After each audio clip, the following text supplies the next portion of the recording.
Alhamdulillahi Rabbil Alamin.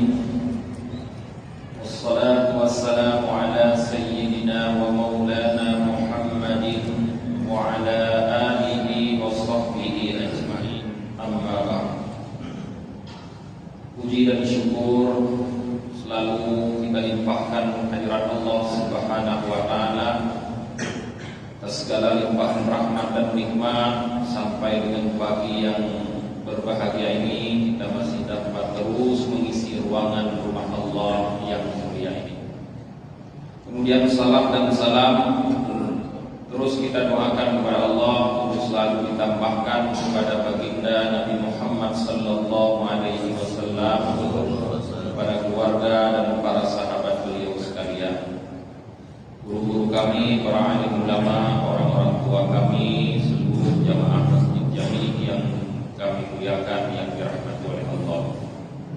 Marilah sejenak kita melihat bahwa sudah lebih separuh kita melakukan ibadah puasa, sudah sampai hari yang ke-19.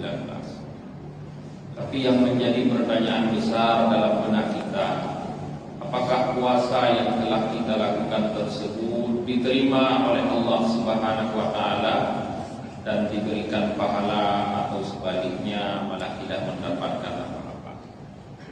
Karena kami teringat kepada sebuah hadis Rasulullah sallallahu alaihi wasallam, pernah beliau mengkritik orang yang berpuasa. Beliau mengatakan, "Kam min sha'imin laisa lahu min siyamihi illa al-ju' wal 'atash." Banyak orang yang melakukan puasa, kata Rasulullah, tapi tidak dapat apa-apa daripada puasanya, kecuali yang didapatkan hanya lapar dan haus. Takut-takutnya para jamaah, separuh lebih puasa kita hanya dibalas dengan lapar dan haus oleh Allah. Ini yang paling kita takuti. Tapi yang kita harapkan adalah sebagaimana yang disampaikan oleh Allah dalam sebuah hadis qudsi melalui Rasulullah, "As-shaumu li wa dan aku sendiri yang membalasnya." Ini yang sangat kita inginkan. Kita ingin puasa kita mendapat balasan dari Allah Subhanahu wa taala. Tapi bagaimana puasa itu mendapatkan balasan, dan atau bagaimana puasa itu tidak mendapatkan balasan yang hanya lapar dan haus, tapi punya balasan nilai pahala di sisi Allah Subhanahu wa taala. Ada beberapa hal yang dapat merusak puasa sehingga hanya mendapatkan lapar dan haus. Dalam sebuah hadis Rasulullah sallallahu alaihi wasallam menyatakan, "Khamsun yufattirna shaim." Ada 5 perkara, kata Rasulullah, yang dapat merusak puasa, yaitu al-kibbu wal ghibatu wan namimatu wal yaminul kadhibah wan nadhru bisyahwah. Dusta, ghibah, mengadu domba, bersumpah palsu, dan melihat dengan syahwat. 4 terdapat di mulut, di lidah, dan 1 ada di mata. Salah satu dari 5 perkara ini apabila kita lakukan di kala kita melakukan ibadah puasa, maka dipastikan berdasarkan hadis tersebut puasa kita adalah puasa yang dikritik oleh Rasulullah, yang hanya mendapatkan lapar dan haus. Marilah kita melihat salah satu di antara yang 5 ini, para jemaah, yaitu ghibah. Apa itu ghibah? Kalau dalam bahasa Aceh disebut mengumpat, quadra. Rasulullah pernah bertanya kepada para sahabatnya seperti pertanyaan ini, quadra. Beliau berkata, "Atadaruna mal ghibah?" Wahai para sahabatku, tahukah kalian apa itu ghibah? Para sahabat dengan sikap takdimnya menjawab, "Allah wa rasuluhu a'lam." Tentu Allah dan Rasulnya lebih mengetahui. Di saat para sahabat menjawab seperti itu, para jemaah, Rasulullah menjelaskan, "Idza dzakarta akhaka bima yukrih faqad tahu." Apabila kamu mengomentari saudaramu tentang sesuatu yang dia tidak sukai, maka kamu telah menghibahnya. Jadi Rasulullah menggambarkan ghibah itu kepada kita adalah komentar yang tidak disukai oleh orang yang kita komentari, yang membuat orang yang kita komentari itu merasa tidak senang, merasa tidak suka terhadap komentar kita. Itulah ghibah. Di saat Rasulullah menjelaskan ghibah seperti itu para jemaah, para sahabatnya mencoba memperjelas kepada Rasulullah. Ara'aita in kana fi akhi ma aqul? Wahai Rasulullah, bagaimana pendapat Anda jikalau apa yang aku katakan ada pada saudaraku? Komentar kita, apa yang kita komentari memang ada pada dia. Bagaimana ya Rasulullah? Apakah itu juga ghibah? Rasulullah menjawab, idza kana fihi ma taqul faqad irtabtahu wa illam yakun fihi ma taqul faqad bahattahu, yakni bukan. Apabila pada saudaramu yang kamu komentari terdapat apa yang seperti kamu komentari, maka kamu telah menghibahnya. Tapi sebaliknya, apabila pada saudaramu tidak terdapat sama sekali apa yang kamu komentari tersebut, sungguh kamu telah mengada-ngada menuduhnya, bukan. Jadi para jemaah, di saat kita mengomentari kejelekan orang lain, komentar kita pasti masuk salah satu dari dua dosa besar ini, ghibah atau bukan. Apabila yang kita ceritakan, yang kita komentari ada pada orang tersebut, kejelekan itu ada pada orang tersebut, maka itu ghibah. Sebaliknya, apabila yang kita ceritakan, yang kita komentari tidak ada pada orang tersebut, itulah buhtan. Dua-duanya para jemaah merupakan larangan Allah Subhanahu wa taala. Perihal tentang ghibah, Allah Subhanahu wa taala berfirman, "Wala yaghdab ba'dukum ba'dha ayuhibbu ahadukum ayyakula lahma akhihi maitan fakarihtum." Janganlah sebahagian kalian menggibah sebahagian yang lain, kata. Sukakah salah seorang di antara kalian memakan daging saudara kalian yang telah mati? Tentu kalian benci. Para ulama, para jamaah memaknai bahwa larangan Allah menggibah orang lain di situ adalah larangan yang bersifat hukumnya haram. Dan dosanya adalah dosa besar. Jadi Allah mengharamkan kita menggibah orang lain. Siapa saja yang menggibah orang lain, Allah analogikan sebagai pemakan bangkai orang yang telah mati. Artinya orang yang suka menggibah adalah manusia pemakan bangkai. Kemudian para jamaah dalam sebuah hadis yang lain, untuk lebih memperjelas makna ghibah, diriwayatkan anna mar'atan qasiratan dakhalat ala Nabi sallallahu alaihi wasallam. Ada seorang perempuan yang pendek datang ke rumah Nabi sallallahu alaihi wasallam untuk menyampaikan hajatnya. Falamma kharaja qalat Aisyah radhiyallahu anha ma aqsar. Setelah perempuan yang datang ke rumah Nabi tadi keluar dari rumah Nabi pulang ke rumahnya, Aisyah istri Nabi berkomentar. Komentarnya tidak panjang. Ma aqsar. Alangkah pendeknya perempuan itu. Godhat madu finaunya. Bukan oleh Aisyah. Komentar Aisyah itu ditanggapi oleh Rasulullah. Irtabtiha wahai Aisyah, kamu telah menggibahnya. Jadi komentar pendek terhadap orang pendek, kata Rasulullah, itu ghibah. Aisyah protes, ma aqulu illa ma fiha. Wahai Rasulullah, saya tidak mengatakan kecuali apa yang ada, apa yang sebenarnya. Ya memang dia orang pendek, kata Aisyah. Apa kata Rasulullah? Zakati akbaha ma fiha. Iya, tapi yang kamu sebutkan yang paling tidak baik yang ada pada dia. Artinya seharusnya kalau kita mengomentari, kata Rasulullah, ada yang baik yang perlu kita komentari. Artinya memuji. Kenapa harus kita komentari sisi tidak baiknya? Di saat kita mengomentari sisi tidak baiknya, itulah ghibah. Hadis yang kedua ini para jemaah menunjukkan contoh ghibah.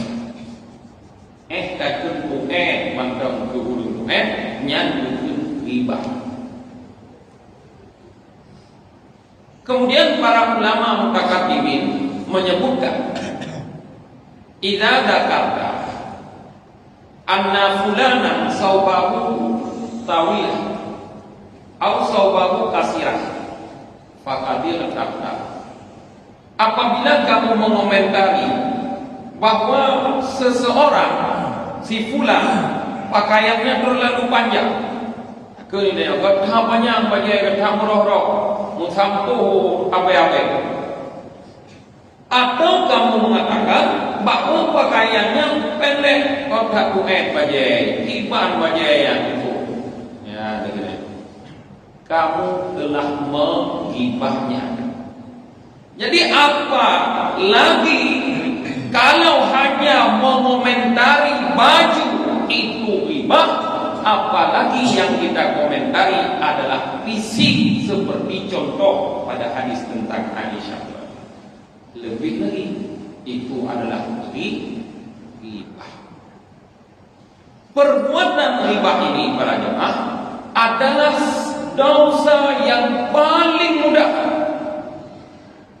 tidak perlu biaya, sehingga selalu dilakukan oleh manusia. Dosa ini di sisi Allah besar, tapi menurut kita kecil. Ini tidak kecil, ini mudah kita melakukannya. Kenapa besar? Karena Allah mengancam orang yang melakukan ghibah, bahkan menyamakan dengan memakan bangkai. Jadi hati-hatilah para jemaah terhadap dosa ghibah.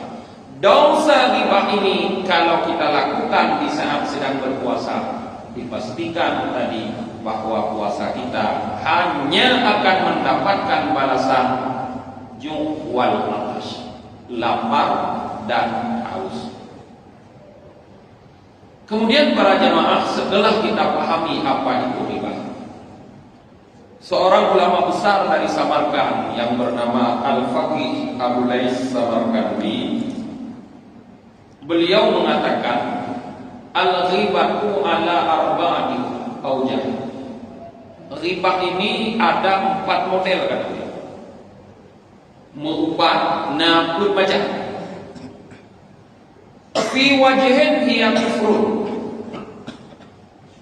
Satu model ghibah itu kufur. Kufur ini adalah sifat, sedangkan pelakunya disebut kafir. Wa fi wajhin hiya nifaq. Model yang lain lagi ghibah itu nifaq. Nifaq ini juga sifat, pelakunya disebut munafik. Wa fi wajhin hiya maksiyah.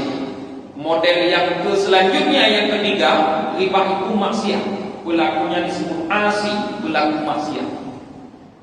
Warabi'u kata Abu Lais, dia mubahun bal ma'jurun fihi. Model ghibah yang keempat boleh mubah, bahkan dapat pahala. Ada 4 macam ghibah. 3 mendapatkan dosa, 1 dapat pahala. Bagaimana ghibah ini? Ghibah model yang pertama para jamaah yang dia itu kufur, pelakunya menjadi kafir. Kata Abu Lais, ayaghtaba musliman, kita menggibah seorang muslim. Tahu Pak, kita saudara yang muslim, fayuqalu lahu la taqta. Tiba-tiba datang orang mencegah kita, la taqta, jangan kamu menggibah. Dengar tak pegang-pegang kau terus pulang ikut baik kamu pan bulan puasa. Dosa ikut dulu. Dikala ada larangan seperti itu kita tanggapi. Laisa hadal ghibah wa ana sadiqun fiha. Lainnya kan dengan umumnya betul itu bukan lagena. Ini bukan ghibah, ini yang saya sampaikan seperti kenyataan. Saya tidak mengada-ngada. Kata Abu Lais, faqad istahalla ma haramallah. Di saat kita mengatakan apa yang kita sampaikan itu bukan ghibah, tapi kita sampaikan seperti apa yang ada, seperti dalam contoh hadis Aisyah tadi, kita sudah menghalalkan apa yang Allah haramkan. Kita buat perbandingan para jemaah, seperti orang bertanya kepada kita, apa boleh kita memakan daging babi ini? Kita mengatakan tidak apa-apa, silakan dimakan daging babi. Sama. Artinya kita menghalalkan apa yang haram. Kata Abu Lais, faman istahalla ma haramallah sara kafiran. Siapa saja yang telah menghalalkan apa yang Allah haramkan, langsung pada waktu itu dia menjadi kafir. Inilah sisi di mana ghibah dapat membuat pelakunya menjadi kafir. Dan ini biasa. Atau contoh yang lain yang biasa terjadi, ghibah yang membuat pelakunya menjadi kafir. Di saat kita telah berkumpul dengan orang-orang dan kawan-kawan, kita memulai pembicaraan seperti ini. Nyokon umumpan, nyok tugah lagi dah. Itu kalimat kita. Ini bukan ghibah. Kemudian lagena. Lalu kita teruskan dengan menyampaikan keburukan orang lain, arti menghibah. Kita katakan itu bukan menghibah. Ini adalah bentuk ghibah yang membuat pelakunya menjadi kafir. Namun tidak. Siapa saja yang pernah menghibah seperti itu, jadilah dia kafir. Kalau sudah jadi kafir, kaji itu kafir. Mantap berjauh muji, ya saya kafir maya kenapa? Maya kafir. Mantap berpuasa, puasa kafir puasa apa nih tak? Gundu yang berpuasa. Maka hati-hati para jemaah dengan ghibah seperti ini. Dan bertaubat dari ghibah seperti ini tidak bisa dengan mengucapkan astagfirullah. Tidak bisa. Karena kekufuran itu harus dibayar dengan kalimat syahadat. Asyhadu an la ilaha illallah wa asyhadu anna Muhammadar Rasulullah. Artinya masuk kembali dulu dalam Islam, baru beristighfar, memohon ampun kepada Allah. Memang Islam ini munyok tak pernah itu begini. Memang munyok dalam Islam kaberek. Tidak. Siapa saja yang sudah pernah menjadi kafir, faman yartadid minkum an dinihi, siapa saja yang sudah pernah murtad dari agamanya, ujung-ujungnya apa kata Allah? Habitat amaluhu. Semua amal yang pernah dilakukan terhapus tanpa tersisa amal kebaikan. Nilai dari sebuah amal kebaikan yang sudah kita lakukan dengan sebab kita murtad, walaupun hanya 1 detik, membuat terhapus. Sudah pernah naik haji, hajinya hilang, nilai hajinya hilang. Sudah pernah umrah, umrahnya hilang. Sering melakukan ibadah sedekah, sedekahnya lenyap sama sekali, tidak berbekas. Selalu hadir di majelis taklim, hilang, tidak ada nilai lagi. Nilai daripada ibadah salat hilang, nilai daripada ibadah puasa, zakat, apapun kebaikan yang kita lakukan lenyap, tidak berbekas. Seperti tulisan di buku, kemudian kita sedih, buku itu bersih kembali, hilang dengan sebab pernah menjadi kafir.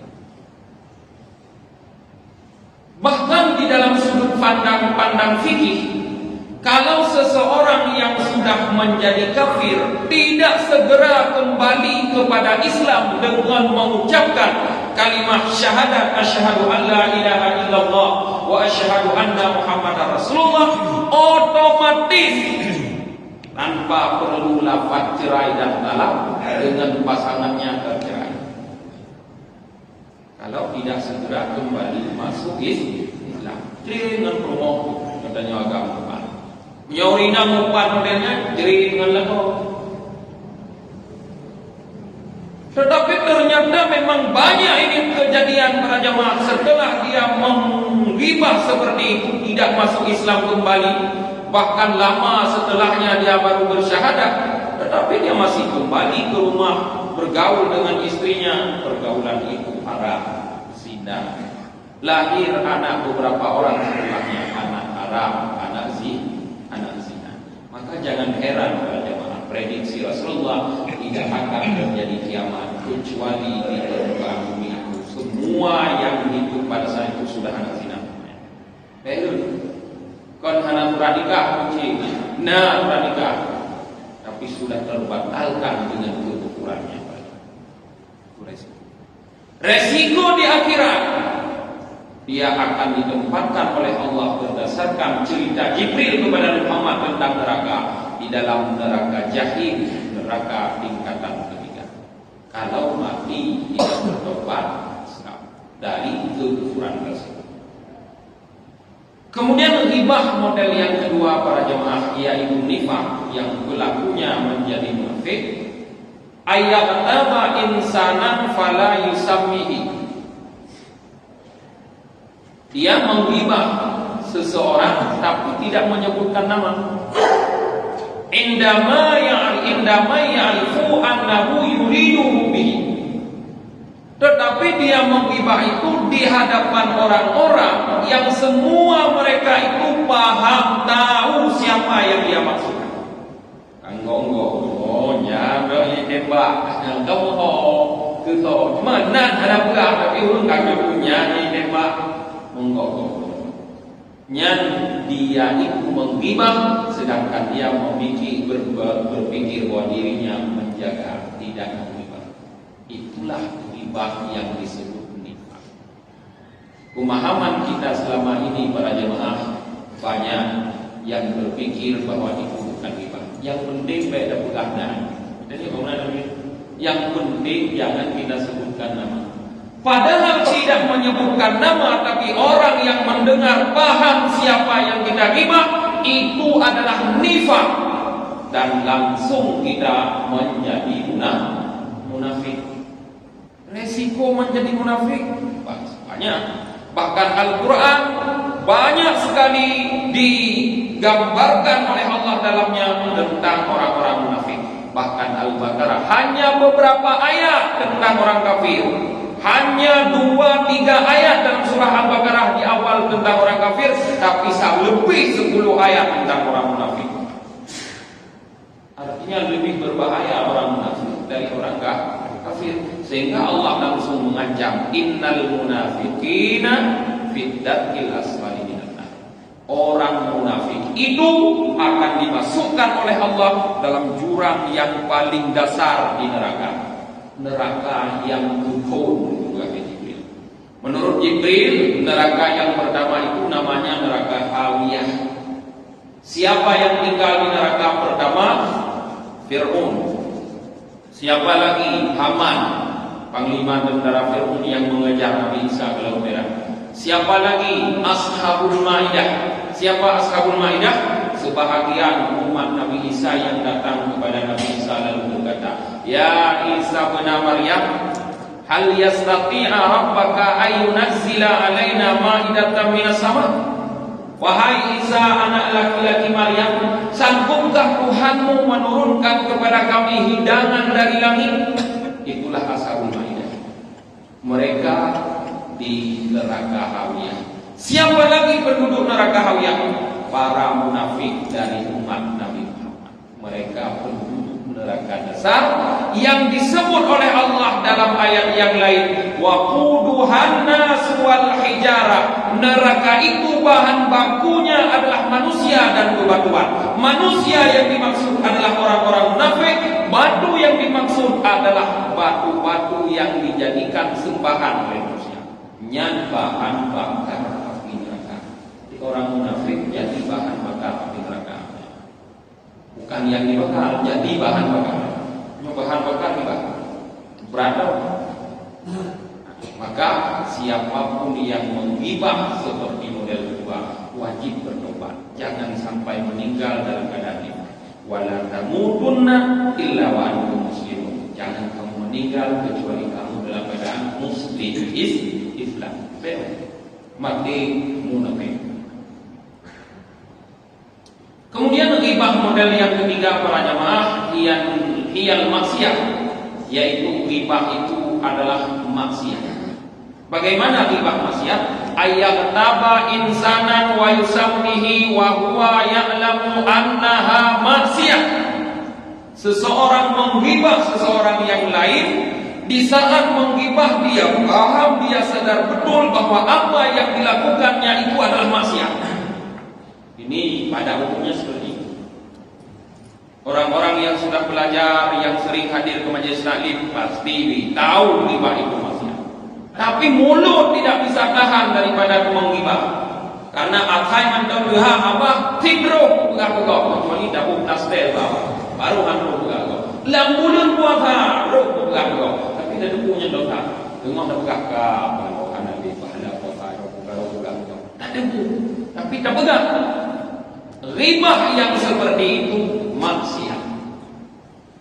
Maka kalau itu maksiat, alaihi bitaubat, wajib orang-orang yang melakukan maksiat untuk bertaubat. Karena ghibah tadi kita katakan adalah dosa besar. Apabila kita tidak bertaubat dari dosa besar, fama'wahu jahannam, maka tempat kembalinya adalah neraka jahannam. Setiap umat Muhammad yang meninggal dengan beban dosa besar, sebelum datang Nabi Muhammad memberikan syafaat, pasti dia mampir dalam neraka jahanam untuk menyelesaikan tanggung jawabnya dosa besar. Gudut dalam neraka jahanam. Siapa mandang jiwa dosa rayu yang ada dalam dosa, pasti gudut dalam neraka jahanam. Menurut Jibril, neraka jahanam itu adalah neraka paling atas, yang paling ringan siksaan. Siksaan teringan di dalam neraka para jamaah, yaitu Allah berikan kepada penduduk neraka 2 sandal yang terbuat dari api neraka. Di saat mereka memakai sandal tersebut, otak mereka yang ada di kepala meleleh sampai ke kaki. Begitu panasnya sandal tersebut. Di saat itu mereka berpikir bahwa mereka orang yang paling keras atapnya di neraka. Padahal paling ringan. Begitu adab dalam neraka jahanam. Terjadi dengan dosa besar. Jangan melakukan dosa besar. Kemudian ghibah model terakhir, wahwa mubah bal mahjurun fihi. Ghibah yang hukumnya mubah boleh, bahkan dapat pahala. Bagaimana ceritanya ghibah dapat pahala? Ayat taba fasikan mu'allinan bi fuskihi aw sahiba bid'ah. Kata Abu Lais, ghibah yang hukumnya boleh bahkan dapat pahala, yaitu kita menggibah seorang fasik yang sudah jelas, sudah terbukti kefasikannya. Jelas dia orang fasik, dia kita gibah. Contoh, saya berikan contoh. Di daerah kita, di kampung kita misalnya, ada orang yang sudah terkenal dengan kefasikannya mencuri. Hancur di kalang kagai, buhak batu mogok, pasti bingung ya cucu.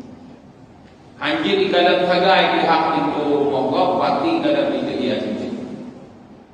Lalu tiba-tiba kita punya tetangga baru, dah sewa, dah kontrak atau beli rumah di samping kita.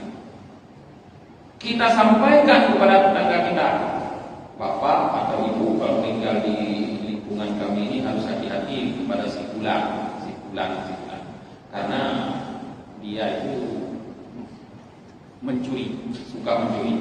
Jadi hati-hati kalau ibu bapak beli hadiah, itu pintu ditutup rapat-rapat, harus selalu waspada. Ini kita menghibah si pencuri. Tapi kata Abu Lais, menghibah seperti ini dapat pahala. Apa alasan beliau? Li'annahum, kata beliau, karena orang-orang yang ada di sekitar kita yahdharu minhu idza arafu halahu. Mereka dapat berhati-hati daripada orang fasik itu apabila mereka tahu bahwa dia orang fasik. Untung namanya kita, gedung punya pencuri, gedunglah pintu-pintu rumah mana gedung. Kafir itu disitulah sisinya ghibah mendapat pahala kata Iblis. Au sahibah bidah atau menghibah pelaku bidah. Artinya orang-orang yang melakukan sesuatu amal yang sesat, kita ghibah, kita jelaskan kesesatannya kepada orang lain. Artinya kita sampaikan keburukannya kepada orang lain. Ini menghibah, tapi menghibah ini dapat pahala. Sisinya di mana? Yaitu dengan kita menghibah kesesatannya, orang lain dapat terhindar daripada mengikuti pemikirannya. Udah kau orang lain terkadang mengikut untung nadanya pegang, naruh ikut.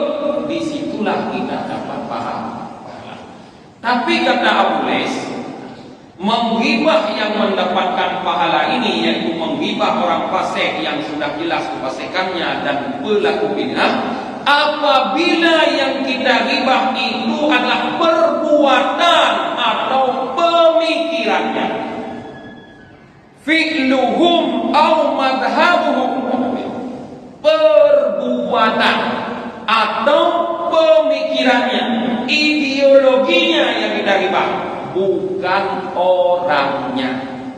Tapi kalau yang kita ghibah orangnya, itu tetap ghibah yang masuk dalam salah satu daripada tiga yang awal yang kami jelaskan. Jadi juga harus berhati-hati. Jadi kalau memang mungkin mulut tidak sanggup untuk tidak menghibah, maka solusi untuk saat ini pilihlah ghibah model kedua. Kadang na model kita nyono punya furo anaru da pegang apa juga nyan demam.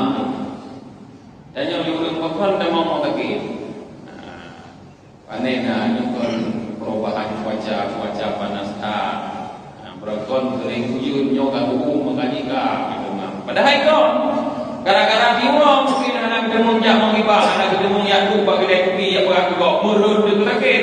Model lagi nyan le maknanya ya. Le belum sakit gara-gara anak gedung mengubah. Nyan punya model lagi nyan hari dah mengubah. Tapi tak anjurkan orangnya mengubahlah model yang keempat. Nah, pada model puasa yang Anda lakukan tidak batal pahalanya, tapi Anda malah menambah pahala. Jangan melakukan tiga model yang pertama. Selain Anda berdosa, juga nilai pahala yang Anda lakukan batal. Inilah sedikit penjelasan tentang ghibah. Mudah-mudahan kita paham betul apa itu ghibah dan jelas itu adalah larangan dari Allah Subhanahu wa taala. Berhentilah para jamaah menghibah sebelum Allah itu sendiri yang menghentikan kita dengan malaikat mautnya. Kalau Allah yang menghentikan kita dengan malaikat mautnya, maka kita akan dijerumuskan oleh Allah nanti ke dalam neraka, minimal neraka jahanam. Na'udzubillah min dzalik. Hadanallahu wa iyyakum ajmain. Billahi taufiq wal hidayah. Assalamualaikum warahmatullahi